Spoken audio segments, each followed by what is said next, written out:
All right, I should be good now, people. I should be good. I am off mute. Big up everyone that's in here. Yeah, I was gonna say what I was supposed to say is I've got a bit of an admission. I don't know if Matisse has fallen asleep on me or what. I just haven't heard from him. So I'm assuming I'm gonna be riding this one on my ones. Pause. You get me? But big up everyone that's in here. Diego, big up yourself. Pelu, big up yourself. Odaro, big up yourself. River Knight, big up yourself. Kwabena, big up yourself. Natalie, big up yourself. Vlad, DJ Wilson. Miko, DHL. Eugene, Jaden, JJ, Shane. Oh shit, he was just on the big six. Oh, okay, yeah, so he might be joining us a little bit late. Oh yeah, look, he's there now. He's online. He's seen it. He might be jumping on any minute now. But let me continue. Yeah, man. Big up the big six. Big up everyone from the big six. I did. So he's definitely seen the message. He should be here in a minute. I didn't realize. I didn't realize he was on the big six. I didn't realize. But big up Uncle Jesters as well, letting me know the lowdown. The big six just ended 2 minutes ago. But this show here, we're going to talk about the return of the wingbacks. Yeah? And speaking of returns, we got Matisse in the building. Are you live already? I am live already, but... No, listen, no rush. You get me? You're on Man Knows Football, fam. Like, there's never any... Yeah, we're good now. We're good. There's never any pressure. Reconnect you into my headphones because I couldn't even hear you for a second. How's everybody doing? You good? Yeah, we're all good. We've got you on now. You are... Oops. Hold on. Not quite yet. Bam. There we go. Now you are officially on the stream. There you go. I thought you fell asleep or something, but I didn't realize. No. It was big six, fam. Just moving mad again. I didn't realize. I need to go back and I need to go and watch that episode, obviously, after it's uploaded on YouTube, after we do this. But what are you saying? Was it a mad thing today, as usual? Yeah, these man had me hosting out of nowhere, unexpectedly. Just had me hosting. So, brother, it's impossible. 8,000 something people in there, just super chats going off. It's almost impossible to manage. I can't lie. I don't know how Turkish does it. It's a minefield. It's insane, bro. It's a good problem to have. It's a good problem to have, but it's a good platform, obviously. Something that I tune into, and everybody else in here blatantly tunes into as well. How can you not be watching the Big Six? Yeah, Saeed say Matisse producing content like crazy, man. He's everywhere. Yeah, man. Hard-working brother in the game. But Matisse, how you doing, man? Is this the first time you've been back since we've had a win, or have you been back since? I think this might be the first one since a win, because we've not been winning, bro. We've been struggling. So every single, it was 2 wins out of 16 before, and that was including the Aston Villa friendly. Someone told me as well before that Leeds win. So it's been long, but you know what? The team are playing well now. I'm actually starting to look forward to games. That's the bare minimum. Just looking forward to Chelsea games again. So now I'm on that path. I'm pretty happy. Well, we got 1-0 win against Leeds. We scraped it, but we still got the 3 points. I don't care how they came. Then we got the 2-0 win against Borussia Dortmund. Once again, don't care how the win came, but it was a good performance. And then obviously the performance against Leicester. At times, we rode it a little bit at times, but once again, I couldn't give a shit. We got the 3 points, exactly what we needed, and we saw some lovely football in the process. All 3 goals, in my opinion, beautiful goals. Obviously, Tekers from Chilwell with that volley. Yeah, a bit of a jammy cross there from Koulibaly. How high did he want to hit that? Flip here. Now, he sent that into orbit, didn't he? And then you had the goal for Enzo, Kai Havertz, just stuff of beauty. Poetry in motion, basically. And then you had Kovacic. I don't know, he had his Kung Fu style on, bruv, but still a good finish. Do you know what I mean? Yeah. Doesn't make no sense, but we take it. All 3 goals were beautiful, to be honest. They were wonderful. 3 goals, 3 games, 3 wins, a back 3. Yeah. Yeah. We have gone to, well, it's inaccurate to say we're playing solely with the back five because in game management, you see us switch to the back four like we saw in the last couple of games. But is this the formation that we stay with for the rest of the season, Matisse? Or are you interested in seeing us tinkering with the back four once again at some stage? Um, Nah, I'm pretty happy with this formation, especially with the midfield balance that we have or we don't have, the lack of. I think it's better that we give them extra security. Enzo, Cover, they're not really DMs. It's better to have them with some sort of protection of that free. I think it suits the team. The wing backs have always been the goal threats when we had Reece James, Chilwell, and now we've got a situation where we're looking like a threat again from the wide positions. Um, and then we've got so many centre backs. When you go through them, it's good to be able to give them minutes. Do you know what I mean? Koulibaly comes in, steps in. Probably that's his best position, playing in the middle of the back three. If it's not in a four, and obviously Premier League in a four, maybe more taxing from a fitness standpoint. You've got to get out in the wide, defending the wide areas. Maybe we don't want to see him doing that too often. He's a bit rash, diving in with them yellow cards he's been collecting. So he's a little bit more stationary in the middle and maybe a bit more controlled. I liken it almost to David Luiz when he played in the middle of the three. He was a bit rash. He was a ball playing centre back like Koulibaly's, but he was a bit rash, maybe sometimes picking up a needless booking. And we stuck him in the middle of that back three under Conte, put Cahill and Aspilicueta, two calm heads around him. And it made a big difference. So that's the comparison I think of when I see that. And yeah, there's going to be people that lose out, like the wingers, Mudryk and Madueke and maybe Ziyech. They don't have spots in the team in those wide areas. But listen, somebody's got to take a hit. We need to win games. So I'd stick with this, bro. And he used three different systems in the whole game. If he wants to go in the game and tinker and be proactive and adapt to whatever we're going up against, then great. But from the off, I would stick with the three. Yeah, I'm not gonna lie. And for me, I think the main sticking point with this back five is that you allow two of arguably our best players at Chelsea Football Club to play in their favourite positions. Reece James on one side and Ben Chilwell the other one. Ben Chilwell, since he's been in that back five, by the way, has been ridiculous. In terms of just performances, he's just been insane, in my opinion. And hopefully we can keep him fit. And obviously, Reece James, for me, he's been in and out of the squad. Give him some consistency. I'm sure that we're going to see a lot more from Reece James. But for me, I think keeping them two fit for the rest of the season is key, especially to this system, because they're such a great outlet to have. And you just saw in the last three games when we decide to get forward, defenses they're terrified of both wing backs. They're just pinned back. They're on the safety. They're on the safety side of things rather than taking a lot more risk. And you can't really blame them. And I think that they're crucial to how we play in both directions, man, attacking wise and defensive wise. But with them two in the squad, Matisse, can you see us going on a little run of form? I do see us continuing this, hopefully, in Everton and Aston Villa. There are tough games coming up that Potter has to kind of prove himself, especially against the teams above us, because that Dortmund win for me was his first big win. I know he beat AC Milan, he did the double over them, one of them 10 men, and they're good wins, but I expect us to beat AC Milan. They're fifth in the league. Tottenham, bruv, how did we score against them? How Tottenham didn't score against them lot over 180 minutes, I do not know. But like AC Milan, in the state that they're in this season, in the grand scheme of things, Napoli's the only team in Serie A that you really should be shitting it. Everybody else, you should be beating them, if you're being honest, if you're a top team. So it's about, for me, yes, moving the standards, not fluctuating too much and putting the standards in the pits of hell, because we're obviously with a new squad and we're transitioning. We still need to have some sort of base. So for me, we should be winning that type of game.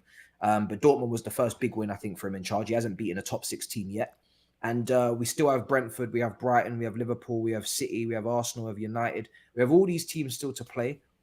And that is part of the end of the season run. It's a very difficult end. And even some of the other games, you saw Bournemouth just beat Liverpool, rocked up to Arsenal, made it difficult. Some of these teams were playing are fighting for their lives. So there's a lot of tough games coming up. So it's going to be interesting to see how he copes with it, and I hope he can put together the form. But it's going to take more than a Leeds and a Leicester win Yeah, for me yeah. to go crazy, because that, you know, we should be beating these teams. Leicester defensively are horrendous. They got individual errors coming out their arse, and then when you look at Leeds, again, you should be winning that game. So we're winning the games we should be winning. We're yet to play Brentford even and Brighton, and you know that's a different level. So take it. I'm just taking each game as it comes. There's no easy games. You're right in the chat, man. It's Premier League. It's Premier League, man. No, Everybody's hundred beating percent, everybody. hundred Yeah. percent, 100%. Um, Next three games, obviously Everton at home, Aston Villa at home, Liverpool at home as well. Um, Honestly speaking, with Liverpool, it's very difficult with them. One week they're beating United 7-0, the following week they're losing 1-0 to Bournemouth. So a Yeah. very unpredictable team. But what I do know is, and what gives me a little bit of, based on how things are currently, a little bit of confidence going into that game, is the fact that Liverpool ain't going to sit back for 90 minutes. That's just not what they do. There will be opportunities and space for us to exploit. Now, in terms of who I would trust, who's got the better defense, I think that we do, and our defense depth is strong.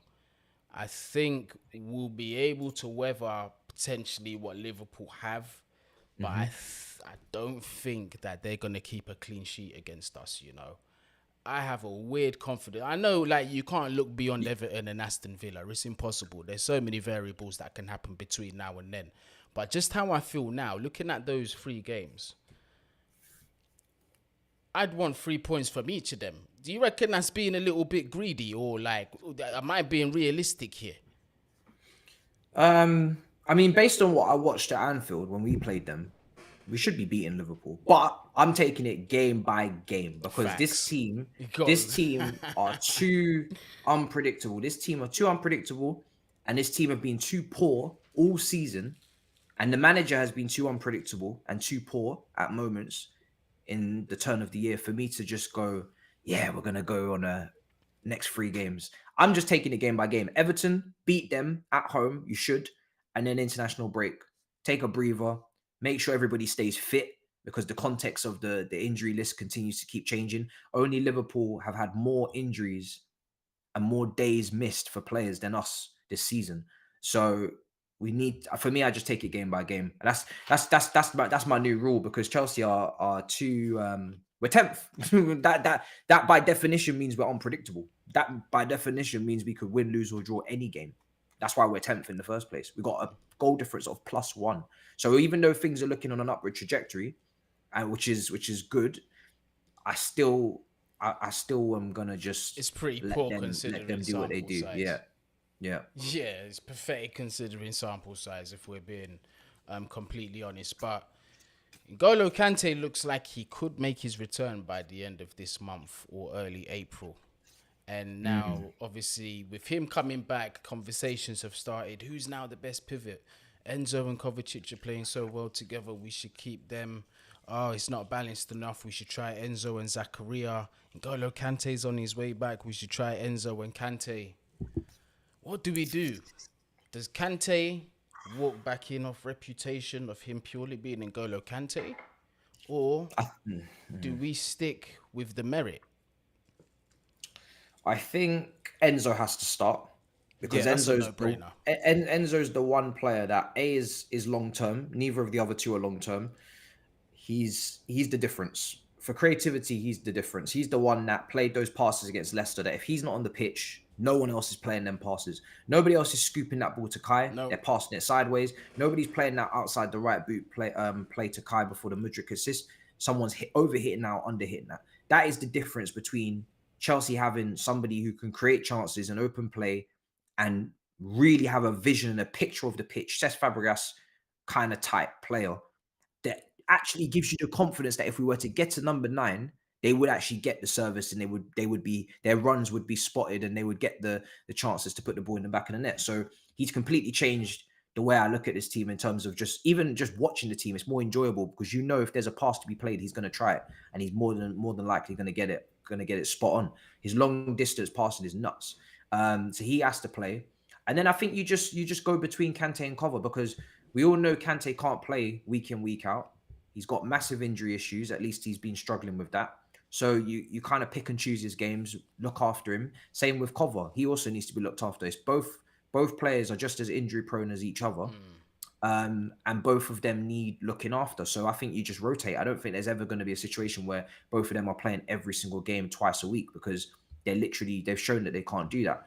I think with Kante, I don't want to rush him. I'd actually like to. There was rumors that he could be back for Everton, but I'd actually rather him not come back for Everton. I'd rather because him I don't sat want that one out. Yeah, because I don't want Didier Deschamps to get his hands on him for international break. Just say he's injured, let him miss the France. I think. Do you know what? Yeah, with Kante, I've always been skeptical of him signing a new contract, because I don't really feel like his availability is there. I really don't, and that's shown this season. But if he's signed, isn't it now, right? He needs to retire from the national team, bro. He needs to retire from the national team. You've won the World Cup. You've done what you need to do. There's a young crop coming through. You need to retire, because if you keep going away to these French international breaks and catching injuries, you're not going to survive. You're not going to make it for your club career. It's not going to be a good ending. It's going to be an ending where we've seen this season. We've not even seen him since Tottenham. And exactly. The thing is with Kante is why I never even talk about when he's coming back, because whenever Kante is on his way back, there's always something that happens, and then he gets another little niggle, and then he's gone even longer. So I just wait until he hits the pitch before I even start talking about him again. I feel like he needs to retire from the national team very, very soon. Varane's already done it. And when you look at the two players, the only difference for me is that Cover's better in the first phase, press resistant as hell, and just for me, I would trust him more picking up the ball in tight spaces, in just in front of the defense. Whereas Kante's a good ball carrier. He kind of box to box. I still think he's a box to box for me. Exactly. Whoever plays, it just changes the way Enzo has to play. I think if Kante plays, Enzo has to sit deeper and has to play from a deeper position. Whereas when Cover's playing, Enzo gets more freedom to kind of move up the pitch. So that also for me is a trade off as well. Midfield three, Enzo, Zachary at the base, and then another number 8. We saw 3-5-2 against Leicester in the second half, so you could run it. You could run it. I think it's better to always, for me, start with a 3-4-3, unless it's a tough away game. Facts, true. Say we're going to the Emirates or we're going to Man City, right? I think we've got both of those teams to play. Did we play Man City already away or at home? We played them. We played them at home, I believe. Yeah, we played them so many times. I get confused because we played them in the cup. At home. We got them on the 20th of May. Away, which could be a title decider for them, to be honest. That's what I'm saying, bro. So this is rough. So yeah, for me, 3-5-2 may be these games, these 2 away games here, but against the title chasers. But I'd usually look to start with a 3-4-3. And then if you have to go like he did against Leicester, then go with it off the bench, maybe. Well, I mean, it's gonna be interesting, obviously, to see what happens when Ngolo comes back. And several people in the chat have made the point of, it's never good to have Kante out as long as we've had him. However, he's come back at what we can consider a decent time. We're in the quote unquote business end of the Champions League. You get me, a competition that he very much likes. Now, here's what I want to say. It might be a little bit controversial and some people might feel a certain way, but I'm going to say it anyway. Don't over rely on Kante dropping right into this team and being N'Golo Kante again. He's got to do the N'Golo Kante light thing first before he gets back into the premium service, if we ever see it. He's had a long spell out of football. He's had injuries that have taken him in and out of the squad. And the last time round when he recovered from injury, it did take him a game or two for me to get some kind of match fitness back. So there is also that with Kante. But just on that, Matisse, do you feel, based on that Kante has lost a bit of what he once was? Do you feel like it's still there and he can get it? Because what they're saying is that this surgery that he had for the injury, it's meant to be a long-term fix. The proof will be in the pudding, won't it, when he comes back? I think for me, in the Premier League, I don't think he's been the same Kante. I don't think I don't think Jorginho, Kova, or Kante have been consistently at their level in the Premier League over the last maybe year and a half. In the Champions League, different ball game. Do you know what I mean? In the Champions League, when we won it, he was ridiculous. Literally, he's one of the best midfielders out there. Same with Jorginho next to him. They had a great partnership. But I haven't seen the consistency there. But we can't get consistency because he can't stay consistently fit. Exactly. If you can't be consistently fit, there is no expectation for consistency. That's just the two have to go hand in hand. So I don't even expect Kante to be consistent. Like you said, when he comes back from injury, I expect him to take a couple of games to get into the groove. If he immediately comes back and just goes bang and puts on a man-of-the-match performance, then that's just him being a freak. That's just him. That's just him being a freak. Locker. It's in his locker, exactly. But it's not an expectation that I have because it's not fair to have that expectation because that's not normal.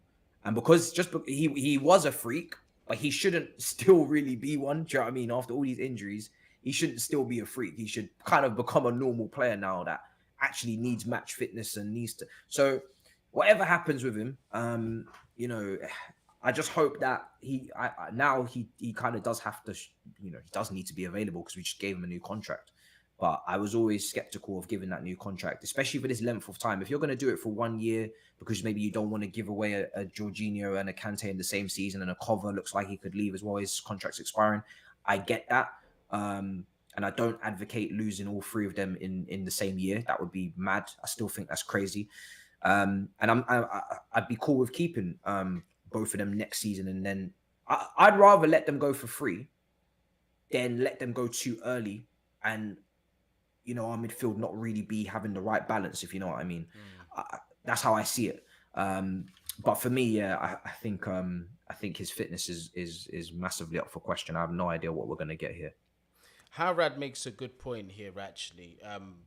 But, well, again, it remains to be seen as to whether this is the case. But he says Potter recently is more aware of players with injury history. He's managing Reece James very well until he gets back to full strength. Well, it's not so much Graham Potter that I'm worried about. It's the medical staff who really need to fix things up because long term, these things are becoming consistent and you can't really be looking at the manager too much. You got to look at the medical staff or perhaps even the player.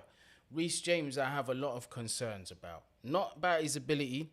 For me, still elite player.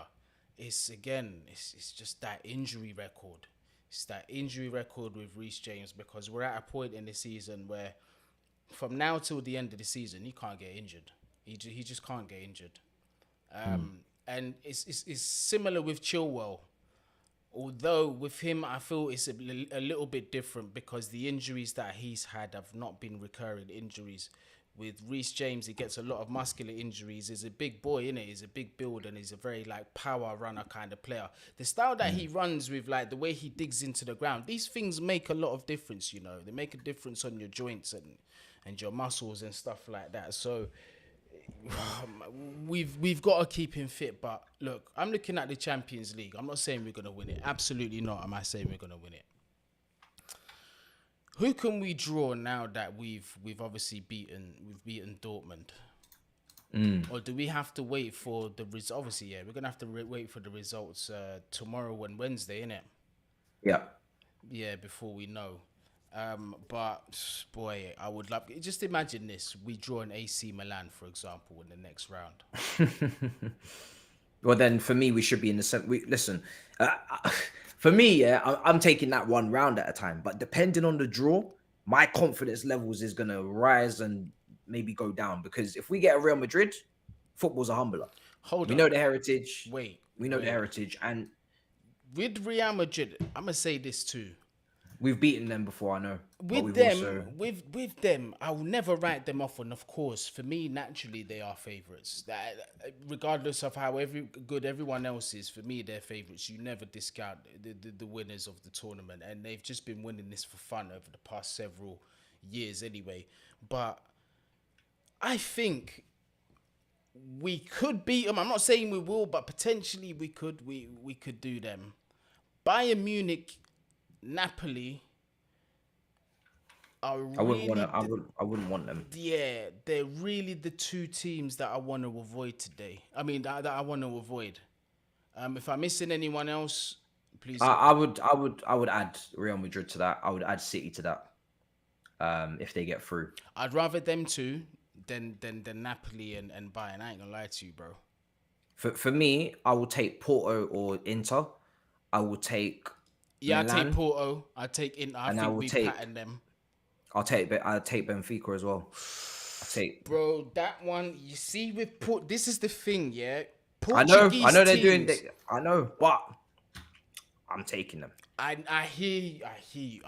Bro, you see these Portuguese teams. I really don't like them in Europe. I don't. I know we don't have the worst record. We played Porto, Benfica both times we won it. I know. I know. We've had a decent record against Portuguese teams, but I worry about them teams in the back of my mind. I don't know why. It's not going to be Especially easy. I don't like. For me, Milan is an absolute. You have to beat that lot.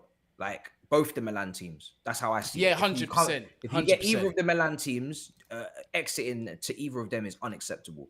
Porto, for me, same thing. Have to go through. Benfica's not easy.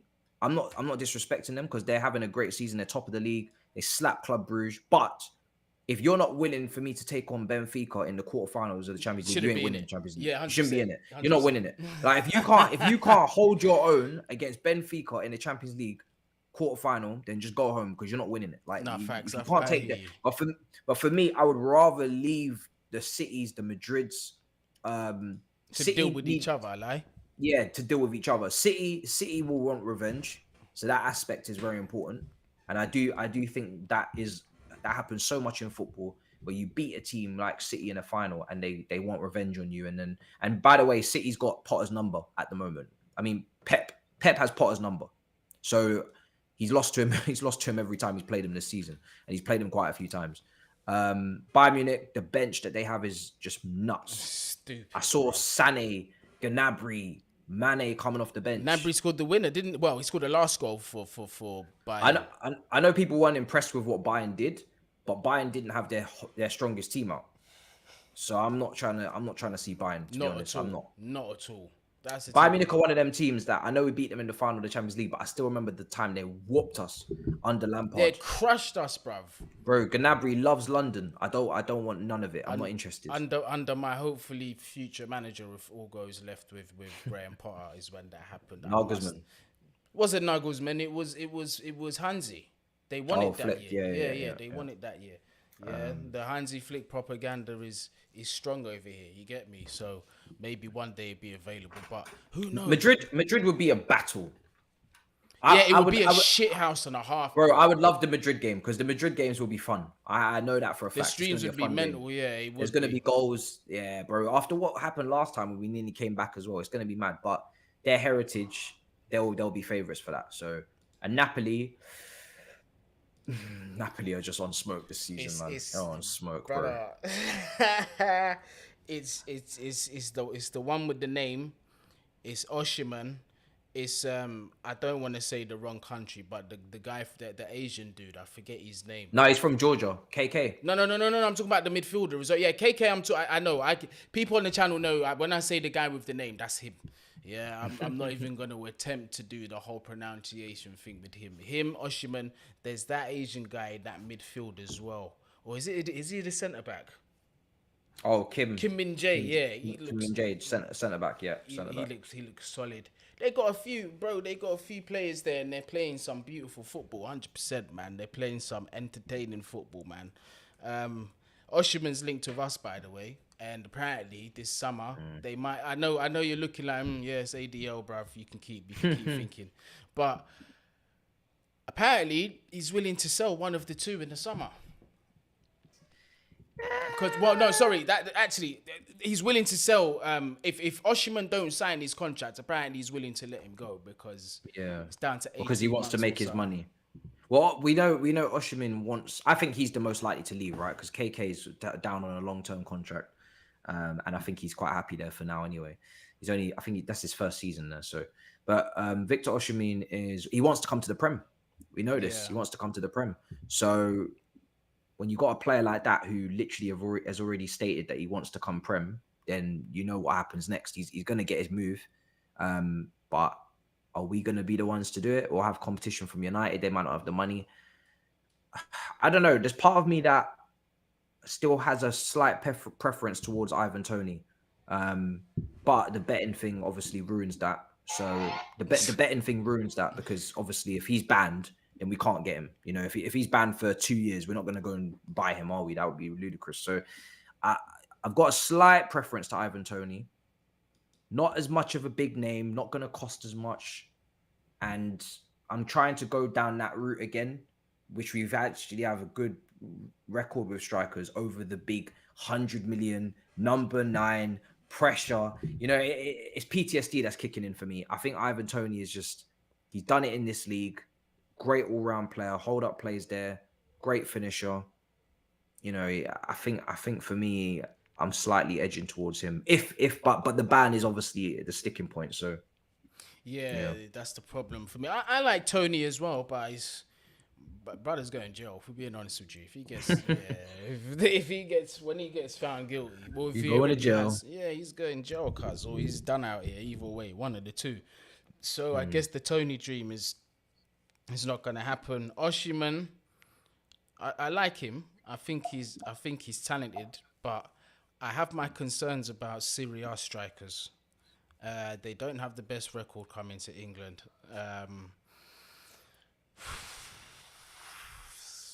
The price as well, because ADL, regardless of his 18 months or a year left, he's going to pull your pants down. So we're talking close to 100 million or no less than 100 million.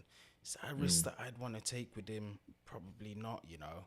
Probably not. Also, as well, we got to figure out what we're doing with Christopher and Nkunku. We got to figure out what we're doing with João Felix. Surely João can't stay if we're looking to bring.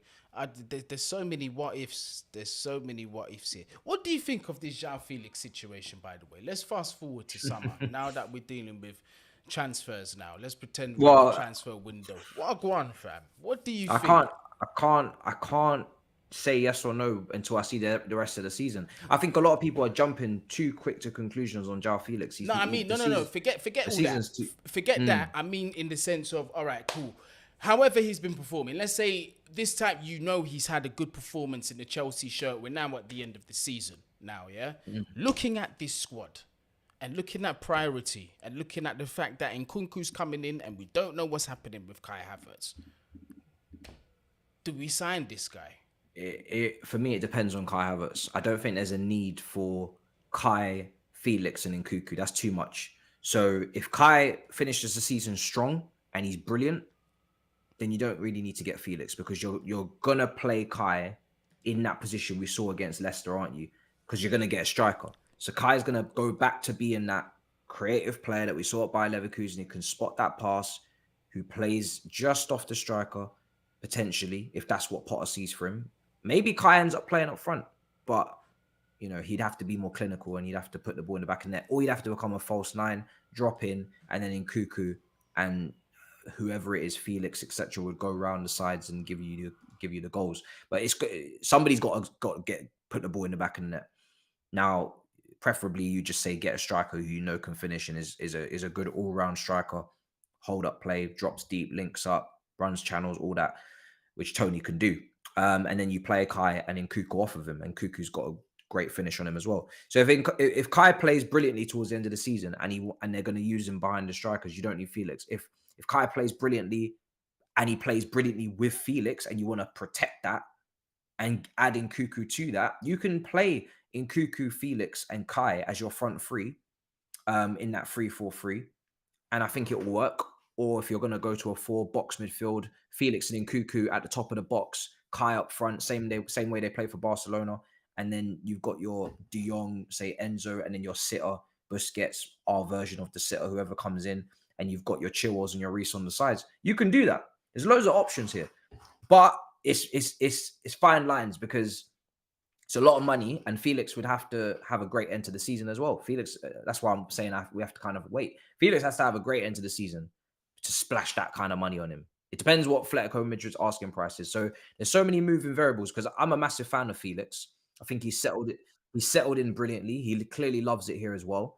And I'd love to have him in the team if he goes on great form and the price is right. I'd love to have him in the team because I think there's still more to see from him. I think a lot of people are maybe disappointed or they're quick to judge him. I do think a lot of that comes from the fact that there's this Felix Mason Mount rivalry when he was at Atletico, and one half of the fan base rates Mason, the other half of the fan base rates Felix. He's more hair flicks and all that stupid narratives they get put about. And now that Felix is not 100% on form or not 100% at the top level, then it's let's criticize him immediately. Here, lay into him to make our point on why he's not better than Mount, whatever the hell it is. But I'm trying not to see it like that. I'm trying to see a player that, yes, he's made the mistake for the goal. He's given the ball away, but he's been very unlucky with his finishing. He's hit the post quite a few times, hit the bar. It's been good technique. The lead shot was good technique. If these shots are a few inches either way, suddenly now people are saying Felix is on form because he hasn't got the GA. People are now saying that he's not being good. As long as Felix is, for me, contributing to the team winning and is playing well, whether it's pre-assist or whatever. Obviously, I want him to get the GA because I know that will shut everybody up. But as long as he's playing well, then I'm not bothered.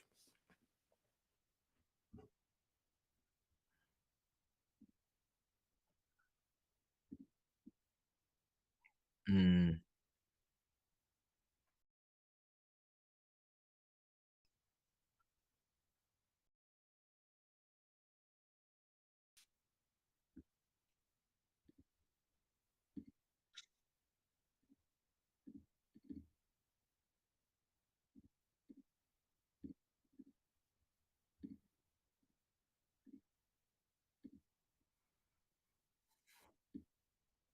mm,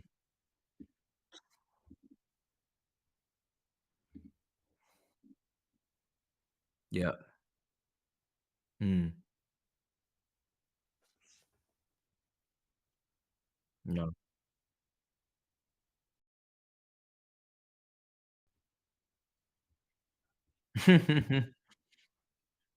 Yeah.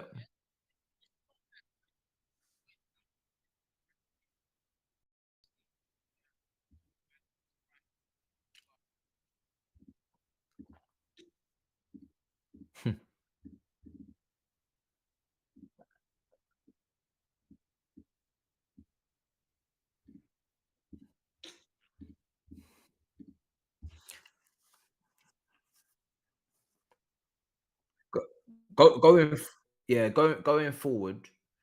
Um, I would prefer Enzo Fernandez to be the most attacking eight Oh shit, in my that mic. three. Oh yo, my mic was on mute. Why the fuck is that happening? I didn't even press mute on the thing. Yeah. You're good now? Yeah, now I'm Yeah. all good. Oh, I can't be asked Yeah. to repeat what I was gonna say. But I was saying, do you know what? Let me just say it real quick. So what I was saying is like I've heard shouts on Felix being the number 8 and that. And my take is this: is like I don't doubt him technically, and I see the comparisons. People saying, "Well, Bernardo Silva done it at Man City," but what I see from Bernardo Silva is that this guy can actually make a tackle. João Felix cannot. The amount of times, yeah, I've seen this brother make tackles, I'm like, please pull out or please don't make it in time because it's gonna be red. Yeah, that's that, bruv. I'm not trying to see that in the number 8, especially us being Chelsea and how unlucky we are, bruv. I'm not. It's not gonna be good. He's gonna be moving like Casemiro, fam. Yeah, just red cards for everybody. But I don't know, man. Can you see that potentially working? Felix dropping down to that number 8. Um, I think I spoke about it before, but this was before we signed Enzo. Now that we have Enzo, for me, I want Enzo to be the most attacking 8 in the team. I think if you're going to play a free, I would like a situation where I see an Enzo, maybe an Andre Santos develops to become what everybody's kind of excited he could Yep. become or whatever. But I want Enzo to have the freedom in that 8 to not have to think too much about defensive duties. He's going to get back anyway, but he's the one that I want in the final third, playing the final pass, taking the shots from the edge of the area, and just being an attacking 8 because he's in the final third. I think he'd be brilliant, and he's going to come back anyway because that's just his game to get back and to get in the first phase and spread the play from. So I think for me, I wouldn't play Enzo and then play Felix as 2 8s because Yeah, that's just suicidal, nuts. bro. And then Ridiculous. for me, that's just too mad. I'd say Enzo's the most attacking 8. Then you get your Andre Santos, who's very box to box. You've got all these other options that are floating around, and whoever it will be. in the future, 2-3 years down the line. But for me, Felix will not be one of those guys.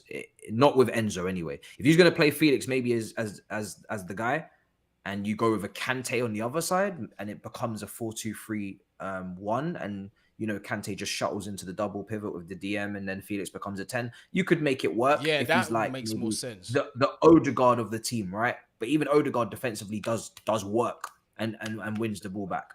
But that's the only way it works. It doesn't work with Enzo for me because that's just overkill. That's too much. Yeah, 100%. I've got to agree with that. And for me, Enzo is that crown jewel of that midfield now. And it's like I said, you see with Enzo, how I see him developing into a player. Not saying as good, but in terms of just how multifaceted that Luka Modric is, I can see him being of that kind of profile of just being able to do everything, but he needs that someone next to him. And people, before you get carried away, I said, I'm not saying he'll be as good. I know Modric is just, he's clear. The man gone clear in terms of just football. He's just a bad boy. But hopefully we can get him to that level. But look, either way, the future outside of this season, looks bright. Yeah, in terms of investments, I feel like we're gonna make some good investments now. Christopher Vival is now in, and obviously the news that I'm hearing from Darko as well, with some of his, he's been letting us know some of the players that we're looking at. Apparently, we're very serious about Kouadio Kone, and you got to remember, Matisse, that one there can be done for less than 35 M's. Vival loves the player. Apparently, he's got a good relationship with the player. He wanted to take him from Mönchengladbach to the Red Bull project back when he was at Leipzig. Now he's at Chelsea. Hopefully, he can convince him to come to Stamford Bridge. But I've got a question for you, Matisse. If it was between Kouadio and Romeo Lavia, which I think it is going to be, which one would you choose and why? What, the guy from Mönchengladbach? Yeah. Well, he's not a DM, is he? No, it's not. Yeah, for me, it's Lavia. All day Lavia. long. I need the balance, man. I need the balance in the long. team. I haven't watched as much as much on Kone, so it's easier for me to say Lavia as well. Kone can. This is the thing: is Kone can do a competent job if you asked him to be a sitter, because as if my memory serves me right, He's like a Camavinga, isn't he? Yeah, exactly. If my memory serves me right, he did start off early playing that DM role, but he used to vacate his role too much because he's got that ability to dribble and drive through that. Yeah, that's what I'm saying. So you don't really want to ask a player like that to be doing that kind of job. I've watched him enough. Like, I haven't watched a lot of him, but I've watched him enough. I don't want him at DM. Hell no. Everyone's most people are saying Lavia x Enzo, and the most sensible answer that I'm seeing here is get both. Get both. Kovacic don't want to stay, then get rid of him. Mason Mount's leaving, then get rid of him. Do you know what I mean? There's two spaces right there. Later on down the line, we know Kante's not going to be long-term due to his age. Kovacic or Loftus-Cheek, one of these guys, one of the non-long-term players, one of them there's going to be space for these guys. I don't see why we don't go for both. Apparently, Liverpool, this was another pairing that I wanted to potentially see, bruv. Apparently, Liverpool are looking at João Palhinha now. Yeah, I said, if we're not going to get Declan Rice or we're not going to get Kone and Lavia, I would go for João Palhinha and I'd go for Lavia. Because, yes, they both play the same position, but they're on opposite ends of the spectrum. One is still a teenager and doesn't have that much experience of the top flight of football. The other one, 26 years old, 27 years old, has some experience, Champions League experience as well, playing with Sporting Lisbon. So, and he's a quality player. So I think that the balance and the dynamic of having each one of those, one of the two would be, well, both of them would be good from the young player's perspective. You can learn from quality and then to just have that experience there. And what I feel is one of the most key positions in the Premier League at the minute. But just before, I know, Matisse, you're probably trying to go to sleep. You're right about now. So, in fact, I'm not even going to ask any more questions, people. I'm just going to let Matisse get his rest. He's been working hard. I saw earlier that this is your 4th stream of the day, bruv. Yeah, 4 streams, 1 video. I think that's about, no. To be fair, 5 streams, 1 of them private recording, because one's got to go out tomorrow. So it's been a madness today. Yeah, I done one with Kenny Ken earlier. one for the Arsenal fans, so that will be out tomorrow as well. But yeah, people saying Kovacic is a baller, don't let him go. Kova don't want to stay, people. He's out of here. Lavia and Palhinha for 80 million would be a great buy. Yeah, realistic price as well. Realistic Yeah, prices. that's the same price as Rice, isn't it? Really. Yep. Same with Lavia and Kone. It will be about the same price. The one thing people will say is that Rice gives you intangibles, leadership, things like that. But to be honest, after some of the comments I saw him making after the West Ham defeat last week, I was like, I'm not really sure about that leadership. I'm not like it's easy to dash the leadership thing at him because he's wearing the armband, but he's Arsenal's problem anyway, or soon to be Arsenal's problem anyway. I don't know. I don't know. I think it's very easy to throw leadership at him because he's got the armband because he's been giving it to after Mark Noble. But has he really done enough? Has he done enough captaincy time to be really? Because what's he gonna do? Come in here and be captain for us? Hell no, that ain't gonna happen. He's never played an elite level game in his life. The Champions League. That's not gonna happen. So yeah, I'm not sure. And I think he's looking at the Mason Mount situation and thinking, can't really agree a contract here. What's going on? Yeah, bro. I wouldn't. Yeah, it's all over the shop. That one's a mess. Them two there with their bum chum syndrome, fam. You get me? It is what it is. But Matisse, what have you got on your channel that you want the people them to see, or what have you got coming up tomorrow that the people them need to see? Battle of the North is out. That was nuts. Absolutely mad. So if you haven't seen that, check that out. That's already up. London Club's Carnage is tomorrow morning. That will be up soon, 11 a.m. And I will be on DR for the watch along for tomorrow's Champions League games as well. And yeah, and then just more Chelsea videos will be dropping. And I'll be there for Sporting Arsenal watch along as well on Europa League on my channel on Thursday. So I'm gonna leave Wednesday. Do you know what I'm saying? I'm gonna leave Wednesday, a little anniversary thing. So I can't really be out here doing football matches at that time. But I'll be back. I hear you, man. And as for us over here, Man Knows Football, tomorrow I'll be going live with Eunice at some stage. I should have a pre-record coming up. And yeah, if you follow me on Twitter, I might do some shit talking after the Champions League once Liverpool go out. So you might want to keep your eyes on the Twitter account. If you're not following the socials, make sure you follow the socials. All the links, mine and Matisse, down there in the description. Smash the button to go straight to the socials. Also, subscribe. Help us get to 20k. Smash that like button. Leave your thoughts down there in the comments, people. Big up yourselves. And people that are saying, bring back Darko, please. Yeah, Darko has... he's got a condition. He says he's only coming back if one, you get me to... No word of a lie, Matisse. He said he ain't coming back until we get to 3,000 followers on Twitter and we get to 17k on YouTube. So he'll be back as fast as you lot make it. Do you know what I mean? And I've tried to talk him out of it, but this is what he said. If you have an issue with that, please go to Darko's socials and message him. There you go. But people, we are out. Matisse, once again, thank you very much. Bless up. Appreciate it. Quality. Big up, guys.